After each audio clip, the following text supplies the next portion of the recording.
guess who's finally getting his powers? Are you sure? Pretty sure. Threw a trash bag into space. Hit me. Again. Again. Harder.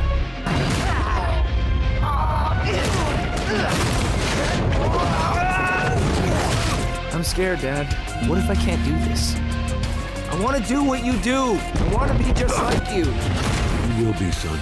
I wouldn't even keep you as a slave in my empire. Make them see Invincible! Make them fear Invincible! Make them hate!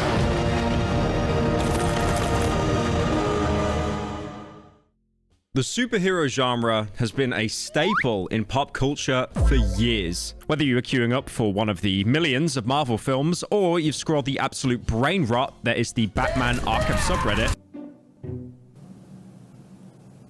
it's fair to assume nearly everyone is engaged with the genre in one way or another. Since the genre's rise to popularity, the Marvel and DC franchises have dominated the space without much room for others. I mean, sure, you've had standalone films like Kick-Ass that were produced by different companies, but none of these publishers ever came close to overthrowing these two titans of the industry. However, though, in around 2019, their grip on the industry did actually start to slip, like how this mustache is slowly slipping off my face. Dude, I feel like I need glue or something. Like, look at that. You can just... Look. So coming off. Omni-Man in the fake mustache. Following the release of Avengers Endgame, there was a shift away from the typical superhero style of visual media, as many fans had grown bored after 11 years of the same Marvel formula and the same Marvel one-liners. Eat my hammer! As Marvel began to decline, which is very surprising because they put out some amazing films like The Marvels and Ant-Man and the Wasp, Quantumania. My name is Darren, and I am not a dick! So by now, they attempted a rebirth on what many considered a concluded franchise, and DC were actually somehow finding their ground after a spell of very poor-performing movies. And yes, we are talking about the first Suicide Squad. What, we some kind of Suicide Squad? Whenever I think of DC, I just immediately get reminded of the scene of Gal Gadot playing as Wonder Woman, where she goes, Kal-El, no! Kal-El, no! Kal-El, no! Kal-El, no! So afterwards, a wave of new shows were released, re-examining our outlook on superheroes from a more grounded, gritty, and realistic angle. And then the main question was basically proposed, what if les good guys were actually les bad? From here, we got Amazon's The Boys, with Carl Urban, a New Zealand actor, possibly having one of the worst British accents of all time. Susan, I am shocked and saddened by that. And HBO's Watchmen miniseries, which had such amazing, well-wrote characters like Lube Man, a man who covers himself in lube to escape the police. That's a real thing, by the way. I didn't make that up. And who can forget the show we'll be talking about today, Upon its premiere in 2021, Invincible was met with resounding success, getting nominated for multiple awards and cultivating an incredibly large fan base in a really short amount of time, especially since it was released during the tail end of COVID lockdowns when people had nothing better to do than watch TV or Minecraft YouTubers. It's actually crazy looking back on 2020 now, how they basically dominated the entire internet for about 2 years. But with all glorious rises, there has to be a glorious fall. A fall of the Roman Empire. And apparently, according to the internet, that is exactly what's happening with Invincible right now. There were some worries upon the release of the second season about worsening animation quality. A lot of fans pointed out a lack of fluidity during the fight scenes, often using still images and having heroes look a lot like a PNG being pulled across the screen when they fly. Despite this, it was all relatively okay. Viewers were able to ignore the drop for the most part. The storytelling was still strong, and the voice acting was pretty solid. You don't understand! I'm not supposed to feel this way! You're fired! But it does reach a point where apparently quality drops a lot, and a lot of people seem to pick up on this, especially with the most recent third season. What the hell? And this is where the criticism became evidently apparent. If you look up Invincible right now, you'll probably see some trailers, some AI trailers as well for some reason with Timothy Chalamet. I'm not really sure why. But most importantly, you will see video essay after video essay tearing this show apart, saying either the voice actors are a problem or the animation has just become incredibly lazy. There are YouTube videos being made, articles being written, and of course, the children of TikTok are crying. My entire goddamn skeleton, dickhead. I can't look. But then again, at the same time, when aren't they? I am literally the star of TikTok. IGN, the trustworthy source that they are, even rated the finale of season 3 one of the best episodes. Big ass beat down coming up! A 4 out of 10. That same reviewer, by the way, gave Megalopolis, an utterly abysmal film, a 9 out of 10. If any of you haven't seen Megalopolis, one of the ending scenes of the film where all the characters come together and many lives are lost, it's shot like it's an Eric Andre skit. What do you think of this boner I got? But I will outlive you. Wow. This is your closing bell.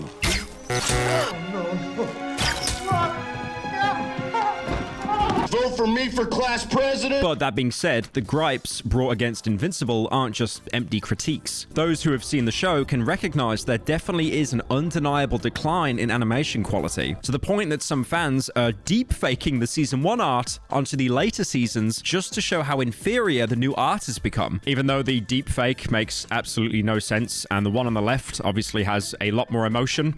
I'm thinking. Now, if you compare the animation to, say, Season 1 or Season 3, you will see there definitely has been a little bit of a downgrade. There definitely have been some corners cut. And to say that the animation has been amazing and consistent the entire time, you are doing some insane levels of mental gymnastics there. Now, I do think it is very fair to say that Invincible, it never really had top-tier animation. It was always serviceable at best. Some of the fights, they are amazing, and you can definitely tell that's where a lot of the budget went into. But for normal shots of characters talking back and forth, it can look a little bit static and stale. Even back in season 1, which people are starting to hail as the golden age and completely infallible, the animation did have its flaws. The 4th episode comes to mind as an example. And pick up the pace. Do a barrel roll. Flying scenes have always been an issue for the show, which isn't that great considering Invincible is a show about superheroes. Avengers! Assemble. And pretty much half of them can fly. I get that there's superhumans that can breeze through the air like it's butter, but there has to be a better way of doing this. So on average in Invincible, which a lot of people like to point out, especially on places like Reddit, where no one can ever be happy for more than 5 seconds, they would find, on average, around 3 to 4 different animation faults, usually per episode. And I feel like this happens a lot with animation. Like, you know, there are errors, there are lines that are repeated. I heard that thieves broke into the Arcane University, the Imperial Legion compound, and the temple all on the same night. Wait a minute, let me do that one again. But with Invincible, because the fan base became so critical over the years, it's like so many other shows can get away with these errors, but with Invincible, then it's a massive problem. The mustache fell off, it's over. The mustache actually came off. Hang on, let me reapply the mustache. I can't criticize my favorite show without the mustache. So if you try to estimate how many errors there are, on average, because each episode is around 40 minutes, there's around one kind of error with the animation around about every 10 minutes. Again, it wouldn't really break any other kind of animated show, but the fan base recently has become so judgmental and critical of the show that for some people, they'll just write the entire thing off. Characters are stiff and rigid in their movements throughout the show. Background characters are unmoving, and in general, everything feels a bit flat. The lighting work also is really lackluster, and this adds to the problem tenfold. You really don't understand how important good lighting is until it's taken away. It's subtle, but so effective. Currently, Invincible lacks any type of interesting lighting, shadows, and highlights that are often missing from characters and environments, making it look bland. There's this guy called The Guy on YouTube, and he's gone through parts of Invincible and actually added composite lighting, and the results are night and day from the original. Especially as well for a superhero show that requires a lot of flair, especially with characters that are brought back or they have, you know, arcs that you weren't really expecting for them to be one-note joke characters. The flair is required, but it's rarely ever delivered. Even the teaser trailers for season 2 have dynamic lighting, and it does wonders for the look of the show. And if you've been in the Invincible space for any period of time, you've probably heard the same notion being brought up over and over. Bring back the porn animators, because apparently the porn animators were some of the best working people on the show, and that's definitely not some kind of very drawn-out Gooner cope. After the teaser dropped, someone by the name of Balik quote tweeted it, expressing how happy he was to be the animation director and for his company Bobby Pills to make the animation. In their time, Bobby Pills have created a lot of adult animation and actually animated the new DC show Creature Commando. Oh boy. Nazis. Now, I do sound like a gooner saying this, but it is obvious that some of these people were incredibly talented, and if they wanted to use their talent on other things, then, you know, who am I to judge? Just Omni-Man porn, just... I feel as well the art direction for Invincible, it's just not anything to write home about. If you look at the comics, there's obviously a very unique style there, and I get it. I know you can't translate a comic book style into a TV show without taking probably 10 years to animate everything in such a stylized way, but the art direction in Invincible, I've never found it to be bad. I've just found it to be serviceable. You know, it sets up the fight scenes, which is what most people watch, because whenever you see re-uploads of Invincible on YouTube, it'll always be the fight scenes that have millions and millions of views, not Deborah and Mark talking in the kitchen table for 5 minutes straight about a conversation that you'll probably forget about. I'm sure he's explaining nicely why they should leave us alone. At the moment, Western animation is having a bit of a renaissance with shows like Arcane, Scavenger's Reign, or films like the Spider-Man Spider-Verse franchise. Each of these definitely have their own visual style. They stand out, and they also bring something fresh to the table, whether it be a new art direction, the way scenes are being rendered out. It's very obvious that these shows can really stand on their own and not just look like Amazon Prime slop. For example, the Spider-Verse films are mostly animated on 2s, meaning drawings will be held for 2 frames rather than 1, giving the animation some flair and personality while keeping true to its comic book origins. Now, even though I think Invincible's animation is serviceable, a lot of people over the past couple of years have become unhappy with the animation. They think it's lazy, they think it's sloppy, and I mean, you know, I don't agree with that. But I do also think at the same time that the show was made mostly to facilitate these huge spectacle set pieces, these fight scenes, like Mark fighting against his dad, or Mark or even Omni-Man going up against the Viltrumites. That there are huge fight scenes that obviously have a lot of care and detail put into them. But the problem is with the show, you feel like for a lot of it, you really are just waiting to get to that point. And keep in mind as well, so many other animated shows, they usually range from 20 to 30 minutes. But Invincible, it's bordering on around about an hour per episode. Usually each episode is about 40 minutes. So unfortunately, it does feel like there's a lot of filler there, and the animation really doesn't help carry that. Invincible also utilizes a lot of corner cutting techniques, which they even admit themselves. Sorry, animation takes a long time. We cut corners in other places to make it manageable. But when animators start to cut corners in places they really shouldn't, viewers start to notice it all the more. Background characters being completely still, looking like they've been spawned in using a Gmod tool gun. I mean, I guess it's fine. Calm down, everybody. It's an accident. Only people looking out for bad animation will spot it, but when it's used during important scenes like Mark and Nolan's fight against the Viltrumites, it causes the show to suffer. Now, one problem I did mention earlier as well, and I'm going to totally blame the TikTok Zoomer audience for this, they have started to deliberately compare the Invincible comics to the animated show. And again, you can't compare them. It's not fair, but still, people in the TikTok comment section or anywhere else under the age of 20, they've basically started to say, why is the show not as well done as the comics? The comics contain beautiful art and visceral scenes, which the show just can't compare to. And for fans who've been waiting with bated breath to see how Amazon would adapt their favorite moments, they feel like they've been severely let down. Keep in mind as well, this isn't the first time that Robert Kirkman has had issues with this. He's founded Skybound Entertainment, but also, apart from writing Invincible, he also wrote The Walking Dead. Yeah, you remember that show? How it was really good for one season, and then season 2, they fired the creator, Frank Darabont, and then also wanted double the amount of episodes on half the budget. Yeah, I wonder why that show fell off. That's probably why when Mark is getting thrown into different dimensions throughout the fight against Angstrom Levy during the finale of season 2, one of the universes is set during a zombie apocalypse. Also, I get it, Mark wasn't literally put into the Walking Dead universe. These zombies speak, and that's pretty much where the comparisons end. And also, keep in mind, the 8th season of The Walking Dead got absolutely dogged on by fans and is generally regarded as the worst season of the show. I mean, was this really terrible? Was it absolutely game-breaking and made people stop wanting to watch the show entirely? No, not really. But one problem a lot of people did have was with the all-out war story arc. It's possibly one of the most important arcs in the entire comic, with Rick and his group rising up against Negan, whose actor, by the way, Jeffrey Dean Morgan, also voices Conquest in the 3rd season. Negan, which was definitely a deliberate choice because this is basically Glenn against Negan, but Glenn actually wins. What you did was not nice! Negan's group, the Saviors, were one of the biggest threats, and people were excited to see the comic book brought to life. But when it didn't reach their expectations, unfortunately, to the majority of the internet, the Kino was not delivered. So then they took to most social media, especially Twitter, to start crying about it. And now we're seeing incredibly similar things also happen with Invincible. Another problem people have with Invincible as well is it's locked behind Amazon Prime. I'll be honest, I think Amazon Prime is one of the most accessible streaming platforms. And again, it's Prime. You basically just have to pay like a monthly fee and then you probably forget about it and the company charges you about $200 a year and you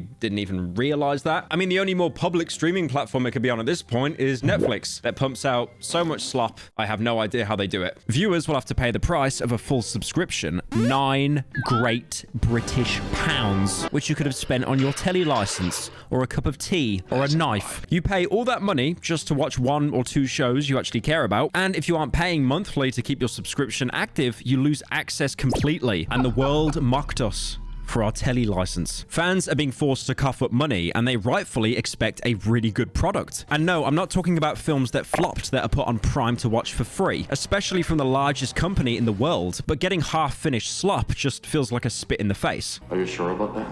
There's a massive problem with good shows being bought up by streaming services and then treated awfully, getting cancelled, or just dropping in quality. Even in the gaming industry, it's becoming standard practice for Microsoft or Sony to pick up the occasional indie studio and then set them to work on a mobile game that'll rinse some money off some OAPs. I think one of the reasons why there's been so much anger towards Invincible at the minute is because in the recent years, there has been a mass migration to subscription-based streaming. Remember in the old days where you'd buy a DVD or a Blu-ray and you'd have ownership of it? No, you will now own nothing and you'll be happy. This actually reminds me as well, for a brief period, no one seemed to hold the rights of 28 Days Later, which is an amazing zombie film, and you just couldn't find it anywhere. And then all the boomers started celebrating that they owned it on DVD, and then I think it just ended up coming out on Disney Plus or Amazon like a week later anyway. So we've talked about a lot of the issues that Invincible has. The lighting isn't that great. Some of the animation, it might be serviceable at best, but the real question is why or how did it actually end up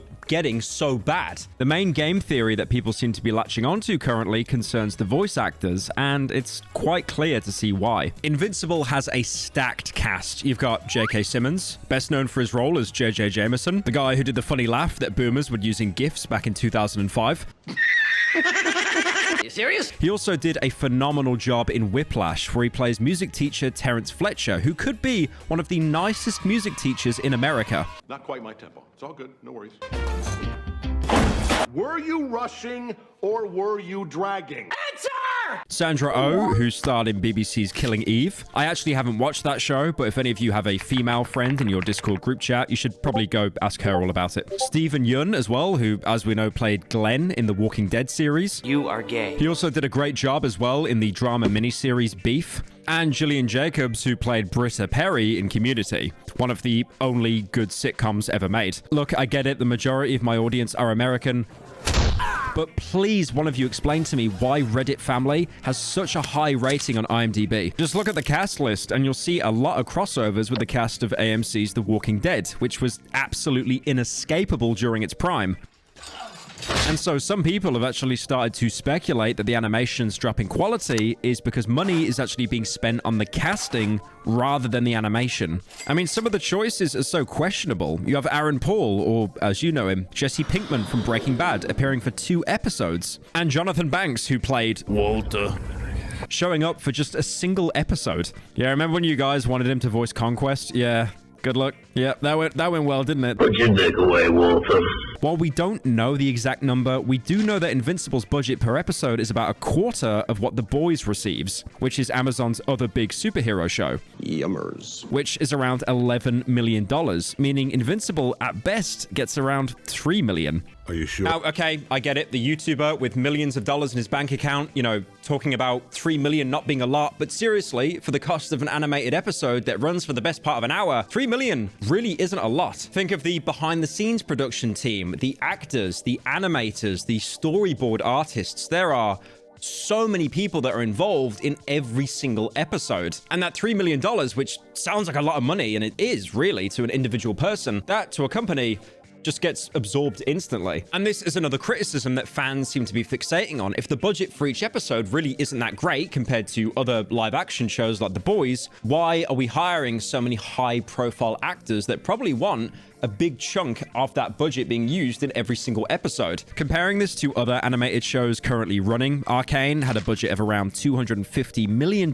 across 18 episodes. That's $13.8 million per episode, 5 times the amount Invincible receives. And apparently as well, Arcane was a flop. It really didn't make Riot Games any money, but that wasn't the point. The point is with Arcane, they want to make these characters mascots. They want to make it the next Mickey Mouse. And obviously Riot is such a monolithic company that they can take the hit if it gives them more exposure. A great example of people solving the issue can be found in the Blair Witch Project. That film had an astronomically low budget of just $60,000. Did the directors see this and think, we should cast James Gandolfini as lead? No, instead they used no-name actors who could perform the job well without demanding an extreme amount of money, allowing them to spend more cash in places that actually mattered, like making sure their footage was too grainy to see what was going on half the time. I also want to say, in no way am I comparing the show Invincible to the Blair Witch Project. The Blair Witch Project was an absolute eureka moment, and it's one of the reasons why every horror film basically follows the exact same tropes, because they want to replicate what happened with Blair Witch Project. Mostly because on that shoestring budget, they managed to rake in $250 million. So guys, we did it. We forever ruined the horror industry. So yeah, definitely, Invincible is being shafted compared to other Amazon shows, but I don't really think that's the entire story behind it. Other animated shows, such as Attack on Titan or Jujutsu Kaisen, they cost around $150,000 per episode, and these series are revered for how good the animation looks, and the fluidity in fight scenes and attention to detail is near unmatched, and they're only operating on around 5% of Invincible's budget. Look, I get it, I know, Japan, animation, animation Japan, sugoi. And also to save money, what most anime do is they spend 10 minutes talking about what happened last episode and spend the remaining 10 minutes talking about what they're going to do next episode. But it is phenomenal what these studios have managed to achieve on such limited resources. I'm sure you've heard the video game industry term of like crunch time, crunch hours. The Last of Us, there was crunch. With Grand Theft Auto, there was crunch. But with the animated industry, it is just as bad, if not worse. And by crunching their workers more than Rockstar Games, furthermore, indie animation is proof that it's not always about the money. We need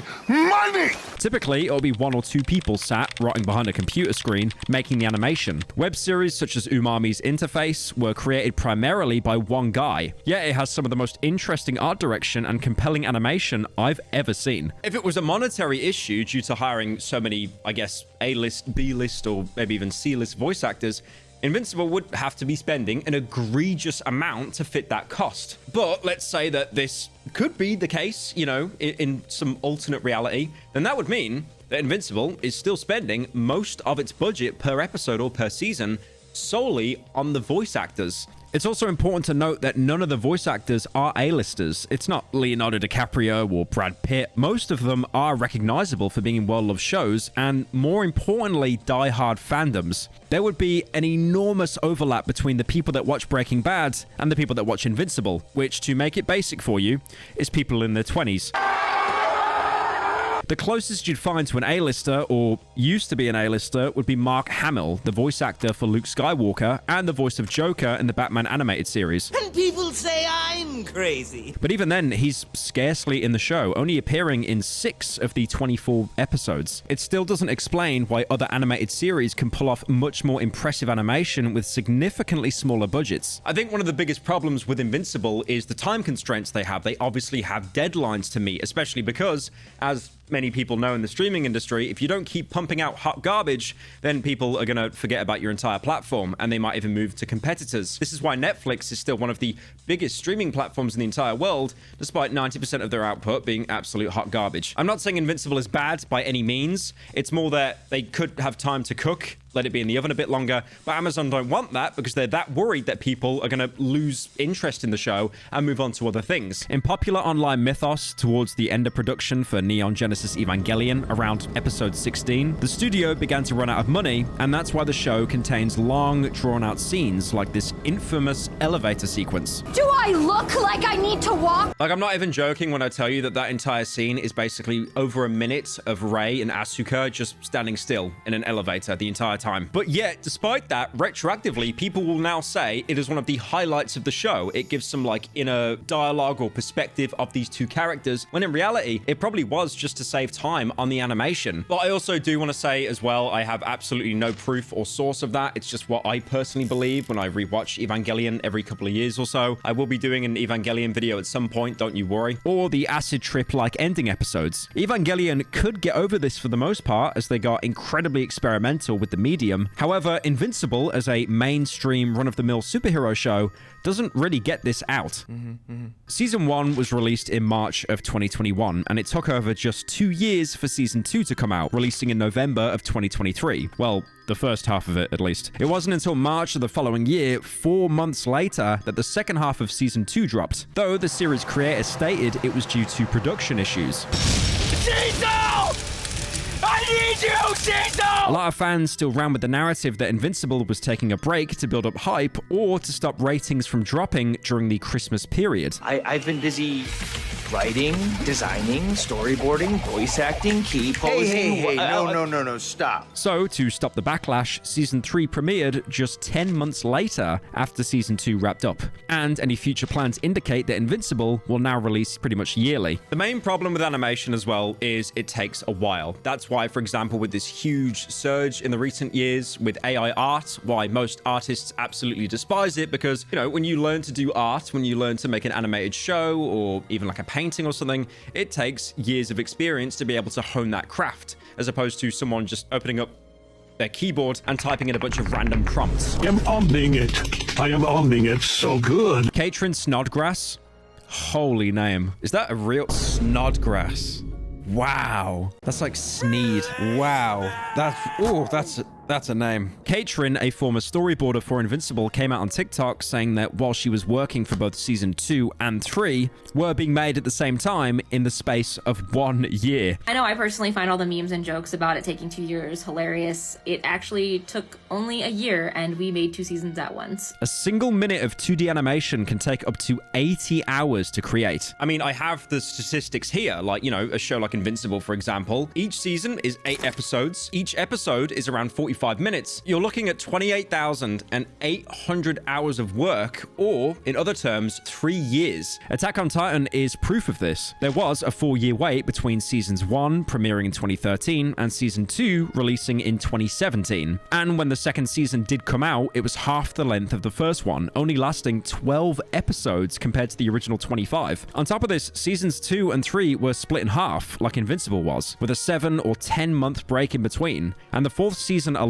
took 3 years to come out. It likely comes down to Invincible's length. Each episode is 40 to 50 minutes long, double that of the typical runtime for an animated show, more akin to a live-action series. If Invincible stuck to the 20-minute standard, fans would probably get double the amount of episodes, and it would release over a 2-month period instead of 4 episodes in 1 month. And that's one of the biggest problems with animation today. Once someone strikes gold and they realize, okay, we're going to get an actual following from this, they want to churn out as many episodes as humanly possible because they are so terrified of losing your interest. Why do you think social media over the past half decade has constantly moved to short form content? We had Vine, that died. But now if you open TikTok, Instagram Reels, Twitter, you're bombarded with short-form content because these companies want you to stay on their platform as much as possible. I do think that there is some insecurity with the big heads at Amazon thinking that if they don't pump this out quick enough, people are going to lose interest, or they're just going to click off Amazon and go watch iShowSpeed do another backflip in China or something. For a brief period of time, Netflix had their own short-form content mill on the Netflix app called Fast Laughs. It was basically TikTok, but clips of Netflix shows to encourage people to stay on their app instead of doom scrolling on Instagram Reels. But it completely failed because the other short-form platforms took the idea anyway, re-uploading entire TV shows in 20-part clips with Subway Surfer footage in the background. That, or it's an AI voice explaining everything that's happening. Marx tries to fist Nolan's, but Nolan's dodges. Originally, during the creation of the first season, it was a mix between 3D animation, but also hand-drawn as well. Mostly used for background sets, vehicles, and people, which is a lot quicker and easy to produce. It doesn't look as good when you put it in the forefront, but when used properly, it can make a scene feel a lot fuller and alive. However, in the later seasons, there actually has been a huge shift towards more hand-drawn animations, and they take a lot longer to do. It looks a lot nicer, but if animators aren't given enough time to make it look clean and polished, then you're probably better off using a blend of both. Understaffing as well has also been a huge issue with the Invincible franchise, like ever since it came out on Amazon Prime. IMDb lists that 188 animators have worked on the 3 seasons of Invincible, with most employees only working on 1 or 2 episodes each. So roughly 7 people work on each individual episode. Now, obviously, there is one main problem with the show: inconsistencies. It's really obvious that more of the team are delegated to these huge fight scenes, or especially the season finales, because again, the finale of a show will most likely get you to watch the season that comes out afterwards. Oh god.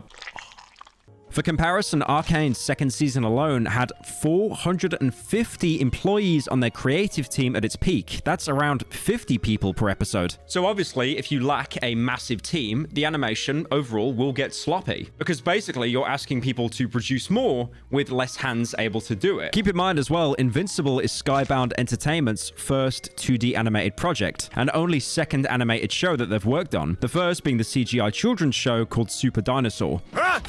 Oh, the brakes! They're not working! Oh, no! Help! And just looking at this list, the company behind the Walking Dead franchise and Invincible also helped produce Scare PewDiePie, the YouTube Red series back in 2016, where he'd scream at real-life barrels instead of digital ones. I mean, even explaining this concept, Zoomers watching this video will probably have no idea what a YouTube Red series even is, but it's more than likely that a lot of the animators that were brought on, they weren't really experienced in working as a team, especially with working with new people. Or on the other hand, the production company isn't actually that great at overseeing the production of their own product. Take the rocky CGI in The Walking Dead as evidence, like the god-awful deer that Rick sees in the fairground during the 7th season. Oh, no. So the problem is now you're left with this insurmountable task of trying to make around 7 hours of animation in around about a year, with an understaffed team and a company that doesn't really know what they're doing. So if you take a step back to look at it from that angle, it really does make sense why the animation is so inconsistent. So the elephant in the room that everyone's wondering, is the animation actually bad? It definitely has suffered over the years. If you compare season 1 to the latest season, in a lot of aspects there have been more errors that have snuck in, or there's been an objective drop in quality. But that doesn't mean the show is bad or the animation is bad. It still definitely is, at the very worst, just passable. Sure, it has its moments, and those moments are pretty bad. And also, when you consider the budget and the restraints this team was put on, they have done an absolutely insane job. I mean, there's evidence that the animators are able to create well-crafted scenes. The final fight of Season 3 against Conquest and the Atom Eve special that came out in 2023 shows that the animators are capable of pulling off insane fight scenes with really good animation. The problem is, it just comes at the cost of only having one per season. Now, I do want to say the entire point of this video isn't to say animators are bad. They have done an amazing job with what they've been given. If anything, it's the big head execs that have just done such a terrible job overseeing this project, basically crunching people so they can try and fill their pockets as much as possible. Because you could have some animators on the Invincible team that really want to, put their heart into it, make the best product they can, but they can't because of time constraints, and also the people above them will fire them without a moment's notice and replace them with someone else. So it's really obvious that the Invincible team are just suffering with an insane amount of budget issues, time constraints. I mean, if Skybound, Robert Kirkman's company, was allowed to have more money, they'd probably be able to hire more animators. And if Amazon wasn't wanting them to crunch so much, they'd be able to have more time, so each season would be insane. The mustache is falling off again. It's over. Because if you have more animators, that's more work divided between the teams and a much less chance of burnout as well, or crunch time. What's really frustrating is that the money is there. Amazon has the ability to increase Invincible's budget by a couple extra million. With the level of popularity Invincible has reached, this change would be justified.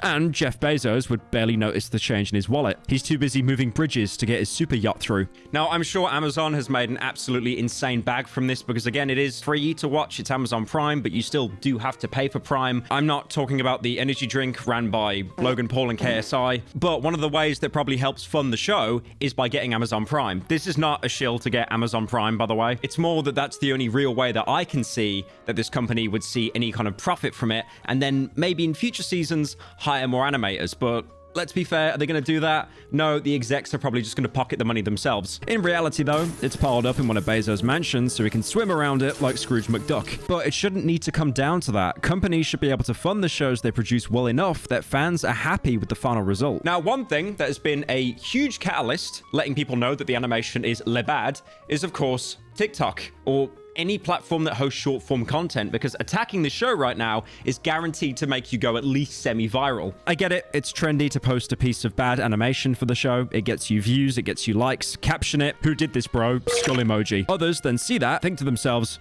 this is easy. I want to go viral. And then they're encouraged to do the same thing. Suddenly, every frame of Invincible is being combed through with a magnifying glass. So at this point, it's become a self-fulfilling prophecy. People complain about the animation online, others go through the show, find examples of bad animation, and then they post clips of the bad animation online, complaining about it, and then the cycle repeats itself. In reality, a lot of these moments would have been missed by the average viewer. It's only really when you've got a fan base that are hyper aware of the inconsistencies of a show that they'll point it out. You'll see a TikTok that gets like 1 million views or, 1 million likes saying that the show's bad because they pointed out one part where a PNG is basically being dragged across the screen. And then you start this cycle of other people trying to find inconsistencies as well, hoping that they also go viral. Every animated series will have its flaws. You might remember those BuzzFeed articles. Oh God, do you remember when I did BuzzFeed videos? Jesus. But these BuzzFeed articles used to circulate showing that when you paused on certain frames of Disney films, the animation would look terrible. So yeah, overall, Invincible is definitely very rough around the edges. It always was to a certain degree, and I can't imagine with all the criticism it's getting in the future that this is really going to change anything. But this is really expected because of all the production issues that the show has gone through. But again, despite that, despite all the errors and all the PNGs being dragged across the screen, it still does tell a very interesting story. This is a common thing you'll notice as well. People will criticize the animation, but they won't really criticize the writing too much. I mean, believe me, that there are some major low points in the show. Like in season 1, Mark's girlfriend that you basically never saw ever again until like season 3 for 3 seconds in some kind of like sad montage. But overall, I think the writing for most of the characters is pretty solid, and that's why so many people will criticize the animation, but they'll still keep watching the show anyway. Now, I know I've sat here for most of the video glazing this show. I could say it's one of the best animated adult series to ever be made, but at the same time, Immortal floating through space can never be forgiven. So, unlucky, I guess.